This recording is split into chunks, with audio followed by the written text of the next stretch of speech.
All right, let's talk about Brazil. So, shall we? Brazil is a country that is quickly dissolving into a communist dictatorship right before our eyes. It started last year after the head of the Supreme Court. You might not recognize this guy if you're not paying attention because he doesn't get a lot of news coverage in the Western media, but this is Alexander de Moraes, a.k.a. Daddy Warbucks. You might recognize him from the hit movie Annie as well. You speak Portuguese. You can take that again. What, Alexander de Moraes? Okay. De Moraes. All right. Yeah. He threw out, Daddy Warbucks threw out the 9-year prison sentence for convicted criminal President Lula da Silva, now allowing him to run for president. Now, de Moraes is not only the head of the Supreme Court, he's also now appointed himself as the head of the Electoral Court. So you see how this is going, right? He's pulling all of the strings. He's gaining all of the power. He's arguably the most powerful man in Brazil. So former President Jair Bolsonaro didn't stand a chance against this kind of corruption. The globalists, of course, don't like Bolsonaro, who stood up to the farmers, who stood up against the World Health Organization. The list is endless. So for 70 days, the people of Brazil have been protesting mostly peacefully against the move towards communism. And how can the judiciary have such unchecked power? How can the Supreme Court rule the land? Well, we had protesters, of course, then taking to the capital city of Brasilia over the weekend. Of course, these are government offices in the Supreme Court buildings, and mostly peaceful. Then millions of people descended on the Capitol, and they, as this transfer of power was about to unfold. And then we got word about this, agent provocateurs. So this is a really fancy way of saying planted people were there trying to foment violence. People who were dressed up to look like Bolsonaro supporters and protesters were in fact agent provocateurs, there to provoke, there to incite violence. Like Brazilian Ray Epps? Yes, like a Brazilian Ray Epps, basically. Exactly. Like, come this way. Come over here to this building. Come here. Let's go. Everybody, you guys going? Let's roll. And that's exactly what happened. So I spoke to investigative journalist Matthew Timerand, who is he has confirmed the agents of the leftist government were seen dressing like protesters and smashing barricades and inviting the crowds to head this way, like directing them over here. And I had a chance to sit down with Matthew just a few minutes ago. Take a listen. Matthew, thank you so much for joining us. I had heard in some of your reporting, and thank you for your reporting on this, that when we started to see these protests unfolding at these government offices, at the Supreme Court building and otherwise, that there were agent provocateurs who were there ahead of time, people who were planted to sort of foment violence. Can you talk specifically about that? And for anyone who's watching thinks that's got to be a conspiracy theory, what can you tell us about this? Absolutely. Well, if your audience, I know you've been watching to some degree, and obviously there's such interconnectivity culturally, linguistically between Portugal and Brazil. So I know Portugal's the only place in the world that some of the Portuguese media was covering what's been going on, both leading into the election, then between the first and the second round, and then on the conclusion of the second round, October 30th, what sprung up the following day on the 31st, and then contiguously the entire way until yesterday, was 70 days of peaceful protesting.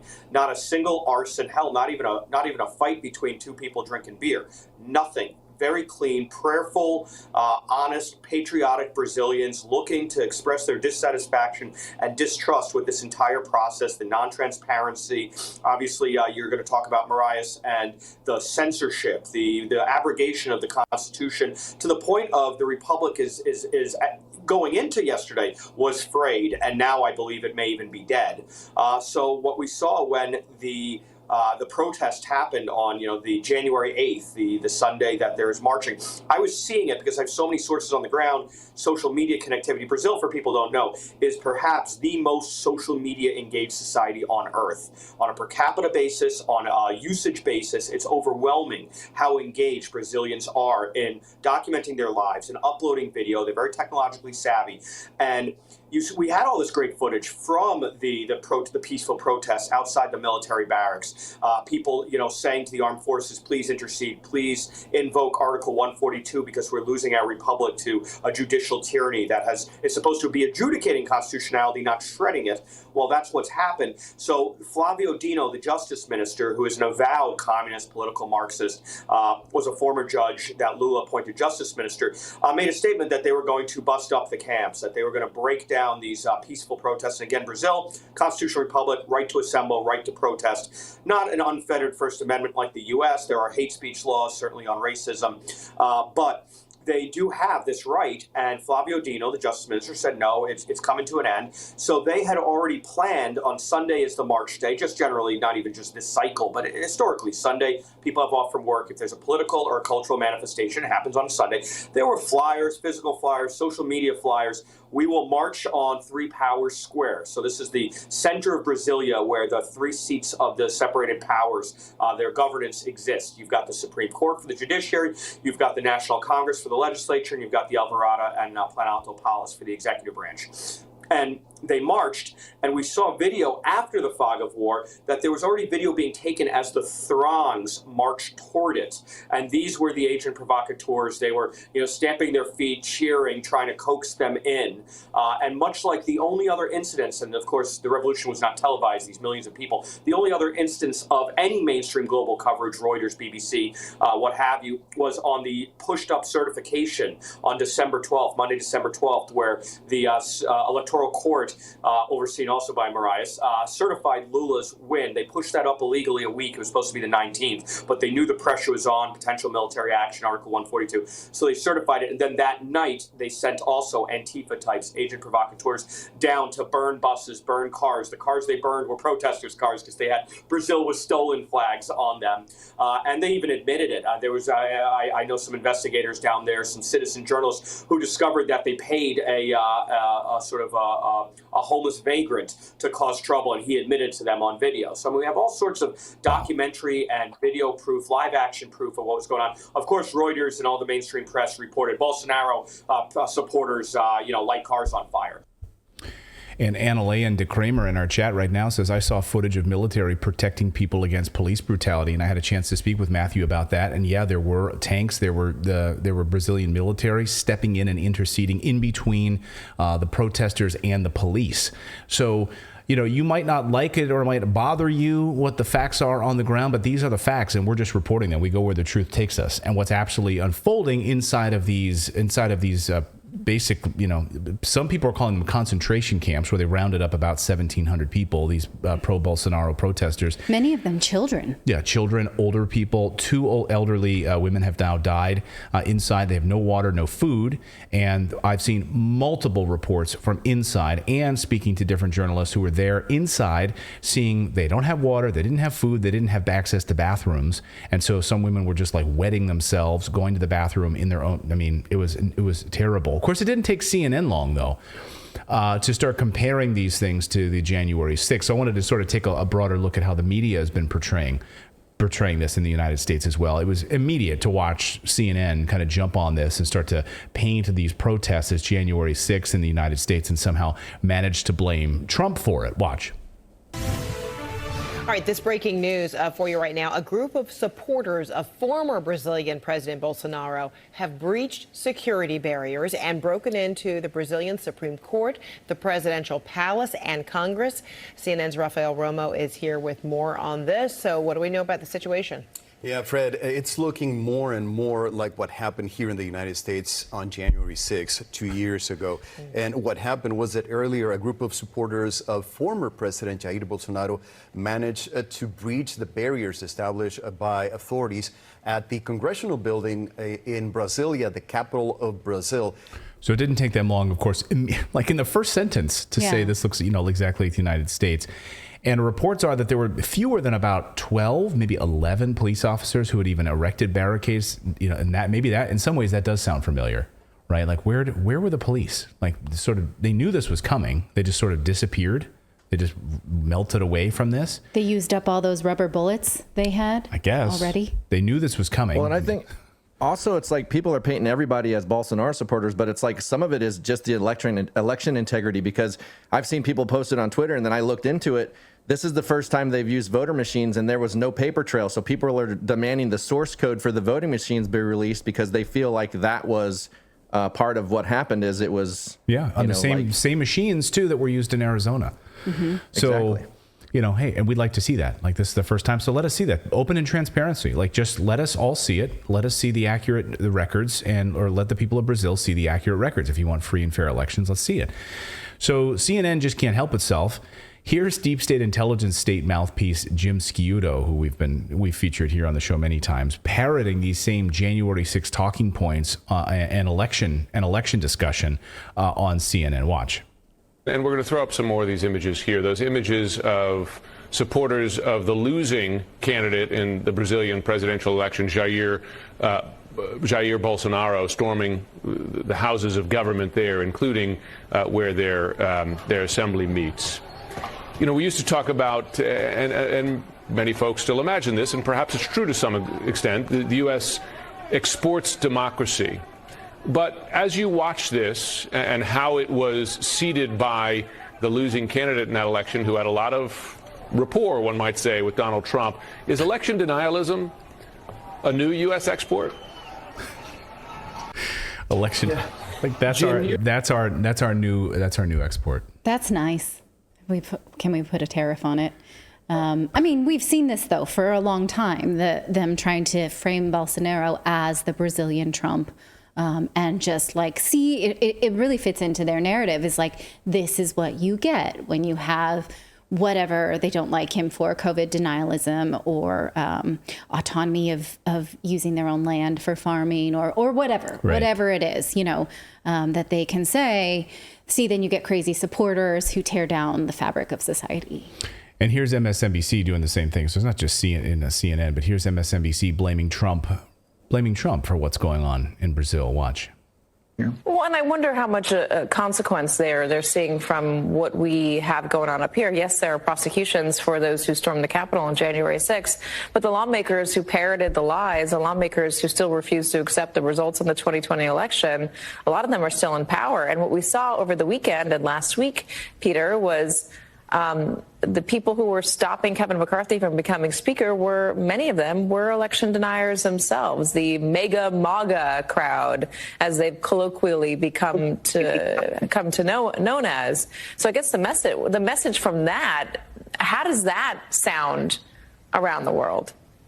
Well, I think that's exactly right. That's the message that's being sent. And the message being sent from Mar-a-Lago, by the way, where former President Trump has repeatedly characterized the people who stormed the Capitol on January 6, 2021 as patriots, as protesters, as heroes, in effect. He's promised to pardon them if he takes office again. He has encouraged fundraising for organizations defending them as if they were political prisoners, characterizing them as if they were simply people who were rising up against, tyranny instead of the other way around. And of course, that encourages, that kind of thinking elsewhere as well. If that can happen in the United States, there's no consequence for it for the people at the top who make these kind of, encourage this kind of, deceptions about what happened during an election, who encourage the efforts to try to overturn a democratic election. Then it seems more, plausible or credible to do that elsewhere.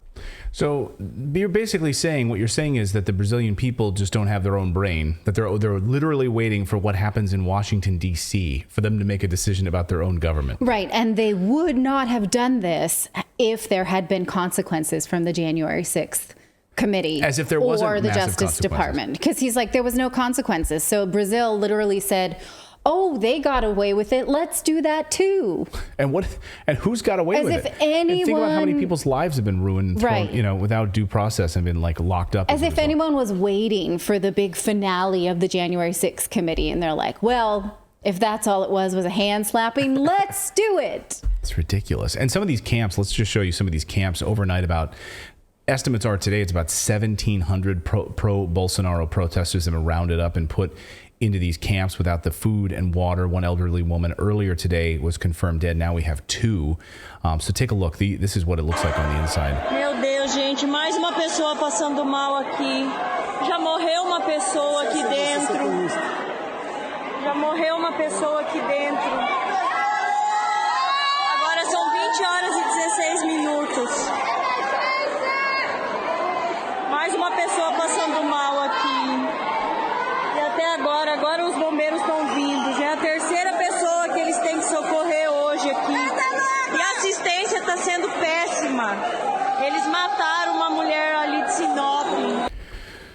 So what she's saying, if you don't speak Portuguese, is look, there's another person that's bad. Look, we're doing really bad. There's so many people here. We don't have any assistance. And then she's pointing out, look, there's another person who is doing bad. Doing badly, meaning like sick. Doing poorly. Yeah, poorly. Like, look, not, there's not like doing bad. not like doing bad things, but doing poorly. Yes. And so Democrats, this was the amazing part. I'll kind of wrap it up on this. Is you saw Democrats overnight, almost like they're getting the same talking points from somewhere on Bolsonaro. So right now you have Jair Bolsonaro, who's been in Orlando, Florida, with his family. And then apparently went to the hospital with stomach pains, and some saying this is complications tied to when he was stabbed 2 years ago. Oh, he said that. He said that on his own Twitter account. Yes, I don't know if it was like maybe stress or something. I don't know. Anyway, he's in Orlando, and so now you have all these Democrats coming out, almost like reading from the same list of talking points. Ilhan Omar says 2 years ago our capital was attacked by fanatics. Now we are watching it happen in Brazil. Solidarity with Lula and the Brazilian people. Democracies around the world must stand united to condemn this attack on democracy. Bolsonaro should not be given refuge in Florida. Credit to Marina Medvin for catching how the Democratic talking points were almost like all handed out, how they immediately sort of all fell in line. Here's AOC. Same thing. The U.S. must cease granting refuge to Bolsonaro in Florida. What are they suggesting they do to him? Like, it's like... Well, he hasn't been convicted of anything or charged with anything. Would you? Exactly. Yeah. Like, it was an election, but it's like if you take a playbook, like a transparent playbook, and you lay what happened in the U.S. on what's happened in Brazil, it's like the exact same thing. I have to think of all the parallels. That's like an SAT my question. My brain's like, if it's okay. Do you know what I mean? Like, yes. Yes. Except Bolsonaro is here, and we don't see it. I don't know. Can we make the same case for whatever he may or may not have said, whether or not he requested this in any nuance of language? I'm not sure about that. And you're right. Like, I'm just saying, under what grounds can the United States say, like, it's inconvenient for you to be here? We don't have anything to charge you with. We have no reason to extradite you, but we don't like it, and it's inconvenient. So can you scurry on along? Yeah, Joaquin please? Castro here with his says the same thing. Bolsonaro must not be given refuge in Florida. So they're all using this refuge line. So send him back. So on trumped up charges, I mean, who knows what's going to happen? And again, we're just following the facts as they unfold and what the reports are on the ground, according to the sources who were there and watching this unfold. You're seeing, again, here's just one last thing. This is from an elderly individual inside one of these camps talking about the lack of bathrooms and just how bad the conditions have been for these people. Watch. Sequestrados, colocados dentro de ônibus, dentro do qual ficamos 5 horas. As mulheres de idade se urinando, porque não tinha banheiro. Agora nos trouxeram aqui para quartel, nos revistaram e agora nos jogaram dentro do estádio.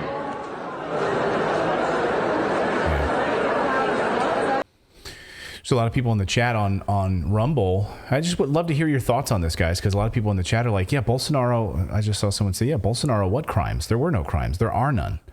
So what are they gonna push on him? I have to think, and I don't know off the top of my head, is there visa-free travel from South America to the United States? I don't think so. I don't know. Maybe there's something there. That's not something I know off the top of my head. Whether or not they have the same privileges as Europeans for entry, who knows? Yeah, I mean, so anyway, we'll see. And let us know your thoughts on Lula and the sort of concessions being made to China right now in Brazil, and the move towards a single currency for all of South America, which is something that Lula champions. Let us know your thoughts on that. But I think, the really interesting thing is to say that is democracy collapsing completely in Brazil when you have full power inside of the judiciary and at the hands of Alejandro de Moraes, that's where the power sits right now. Who is clearly paving a way for Lula da Silva. Yes. And has a history of doing so. So, and then what? This is the question. And then what? What happens now? So that's why we're following this story clearly. Thank you so much for watching this segment here at Redacted. We are live every day at 4 p.m. Eastern Time, trying to share the stories that the mainstream media will not cover. You should also come over and join our community of Redacted Rebels over at Redacted.inc. That's our private locals community where we can share exclusive content that we simply cannot share here on YouTube. Come over and join the rebellion together right now by going to Redacted.inc. We'll see you next time.